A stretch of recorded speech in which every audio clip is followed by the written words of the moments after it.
গতকালকে দুপুরে আমরা একটা সুনির্দিষ্ট কিছু সংবাদের প্রেক্ষিতে এখানে আমাদের পুলিশের এখানকার সদর থানার ওসি সহ সার্কেল এসপি সহ একটা টিম এসে খবর ছিল যে এখানে যারা বসবাস করত তারা নরসিংদীর একটি মামলায় গ্রেপ্তার হয় অস্ত্রসহ। তো সেখানে এই অস্ত্রসহ গ্রেপ্তার হওয়ার পরে যখন এই যেখানে সে ভাড়া থাকতো, অর্থাৎ এই যে বর্তমান যেখানে আমরা বসে ব্রিফিংটা করছি, এটি হচ্ছে জনৈকম আব্দুল মান্নান, ওনার একটি ফিশারি প্রজেক্ট। এটা প্রায় 2.5 একর থেকে 3 একরের মতো জায়গা নিয়ে একটা ফিশারিজ প্রজেক্ট। এখানে দেখবেন যে 2 তলা একটি ভবন আছে। তো এই 2 তলা ভবনে এই যে এখানে হামিম হোসেন ফাহিম ওরফে আরিফ যে অস্ত্র মামলায় গ্রেপ্তার হয়েছে, সে এখানে বসবাস করতো তার পরিবার নিয়ে। প্রায় আমরা এখনো অনুসন্ধান করছি যে এটি প্রায় 2-3 বছর যাবৎ সে এখানে অবস্থান করছে। তো সেখানে অস্ত্রসহ গ্রেপ্তার হওয়ার পরে পুলিশ আমাদেরকে জানায় যে এরকম একটা জায়গা আছে কিনা, যে মান্নান সাহেবের ফিশারিজ প্রজেক্ট।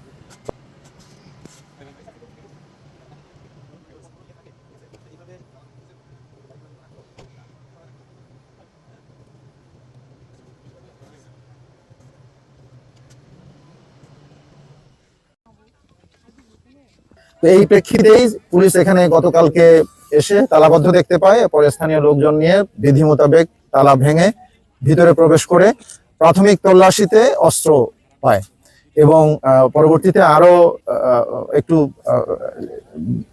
ব্যাপকভাবে যখন তারা একটু তল্লাশি শুরু করে, দেখে যে এখানে বিস্ফোরক সদৃশ্য এবং আইএডি সহ প্রচুর পরিমাণে আপনার প্রশিক্ষণের যন্ত্রপাতি সহ ব্যাপকভাবে মানে বিভিন্ন জিনিসপত্র রয়েছে যেগুলো বিস্ফোরক আছে এবং এখান থেকে ভয়াবহ বিস্ফোরণ হতে পারে, যা নিরাপদ নয়। তো আমরা এই সংবাদের প্রেক্ষিতে আমরা ঊর্ধ্বতন কর্তৃপক্ষের যোগাযোগ করার পর আমরা অ্যান্টি টেররিজম ইউনিটকে সংবাদ দিলে অ্যান্টি টেররিজম ইউনিটের বোম ডিসপোজাল ইউনিটের একটি প্রতিনিধি হিসেবে এখানে পুলিশ সুপার সানোয়ার হোসেন আসেন এবং তৎক্ষণাৎ আমাদের অতিরিক্ত ডিআইজি এটিইউ ময়মনসিংহ, এটা ওনারই এলাকা, তো উনিও এসে বিস্তারিত দেখে সিদ্ধান্ত নেন যে না, এটা আমরা নিষ্ক্রিয় বা এক্সপার্ট টিম এনে এটাকে কিভাবে নিষ্ক্রিয় করা যায় সেইভাবে আমরা কার্যক্রম গ্রহণ করি।